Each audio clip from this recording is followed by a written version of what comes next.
My name is Molly, and I'm 22 years old. Two things are true about Molly. Number one, she is a fast fashion shopper. I do buy a lot of clothes. I really like H&M, Shein, Uniqlo, and ASOS are probably my top ones.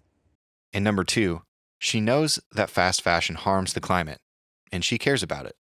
I remember watching a documentary a few years ago all about how cotton is drying up areas of the world and all the fast fashion negative environmental practices. And I remember feeling really guilty about it. And I still do feel guilty when I look at my closet and see all these shoes I never wear or other things I never wear. But at the same time, it doesn't really impact my decision. I think I'm going to keep choosing fast fashion. I'd much rather stop buying plastic water bottles, turn off my lights, things like that, than stop choosing fast fashion. Molly's right about one thing. The fashion industry does contribute to environmental harm. In fact, it is currently responsible for around 10% of global carbon emissions, as much as the entire European Union. Particularly harmful are fast fashion practices, which involve retailers manufacturing, distributing, and replacing clothes at hyperspeed. Molly is not unusual in her habits and beliefs. Studies estimate that 76% of Gen Zs say addressing climate change is one of their biggest concerns, even while over 50% buy most of their clothes from fast fashion brands. So how can both of these things be true at the same time? Why do people like Molly make choices in contradiction with their values? A simple answer is that people are hypocrites. But is that truly the case? Let's take a look. Stanley Milgram faced a similar question in the course of conducting his famous shockbox experiments. Separated by a screen, the teacher would ask the learner questions in a word game and administer an electric shock when the answer was incorrect.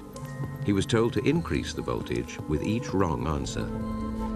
After observing that his participants' behavior violated any reasonable value system, Milgram concluded, ordinary people can become agents in a terribly destructive process. Moreover, even when the destructive effects of their work become patently clear, and they are asked to carry out actions incompatible with fundamental standards of morality, relatively few people have the resources needed to resist authority. In other words, actions that appear to reveal autonomous choice may instead be dictated by hidden webs of existing authoritative power. Let's go back to fast fashion. In this context, one such example of authoritative power is pure neurology. It's one of the few ways we have to get access into the internal workings of your mind. Studies examining shoppers' brains have found that their pleasure centers are activated by looking at desirable objects, and that the pleasure is heightened by a large gap between desirability and price. In other words, heightened by a good bargain. Knowing this science, fast fashion brands strategically market sales so that their clothes appear to be exceptional deals and therefore trigger practically irresistible chemical responses in the brains of consumers. Low prices have a psychological impact on shoppers as well. By cutting prices dramatically, retail companies implicitly encourage shoppers to think of their clothes as items meant to be rapidly used and disposed of, instead of as articles with long-term value. In this way, retailers discourage lasting ownership and encourage waste creation. Consumer culture at large supplies additional pressure on consumers to embrace harmful clothing mindsets. Backed by a $100 billion market cap, fast fashion companies utilize powerful figures, emotions, and social campaigns to convince consumers that their self-worth is measured by the contents of their closets. It's no wonder that 1 in every 3 Gen Zs say they feel addicted to fast fashion. While these powers operate subconsciously, many factors that make buying fast fashion so appealing are more tangible.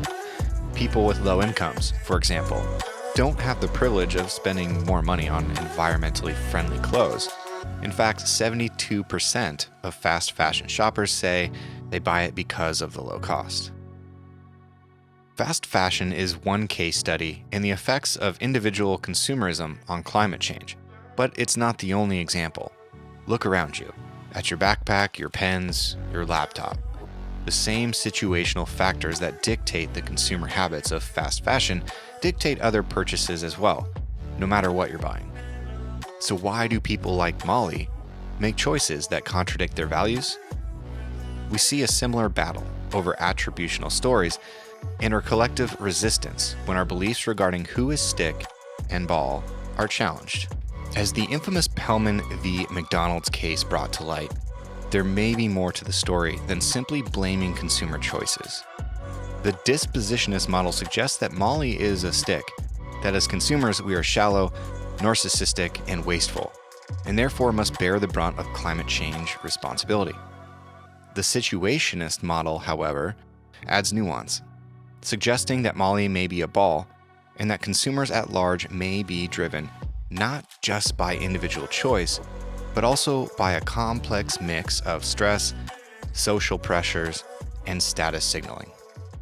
So what can tort law do about consumer culture and its detrimental effects on climate change? Well, unfortunately, at the moment, not much. It will be difficult for any plaintiff to hold a fast fashion company liable for contributing to climate change. However, by forcing ourselves to confront questions of harm, causation, and responsibility that intersect with the ethics of consumption, environmental lawsuits have the potential to recalibrate and reimagine tort law to better address the potentially catastrophic threat of climate change.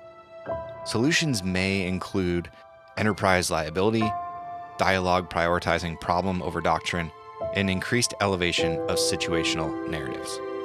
Earlier, we asked why Molly continues to make consumer choices that contradict her climate values. But what if instead we asked about the authorities that dictate the purchases she makes? I work, but I don't make a lot of money, and my work has a really strict dress code, so it's hard to find things that are appropriate for work and also affordable. I've looked at sustainable stores, and they're really out of my budget. And even when I try to save up for sustainable clothes, my old clothes wear away too fast, and I need something to wear to work now. So that's all I can afford. And at the same time, even when I do really try to step away from fast fashion, step away from the Instagram ads and all of that marketing, my brain just tells me I'm happier and better when I'm getting clothes in the mail, and I feel like I'm addicted. I don't know how to stop it. So for all those reasons, I keep buying fast fashion. And why didn't Molly tell us any of this the first time? You didn't ask.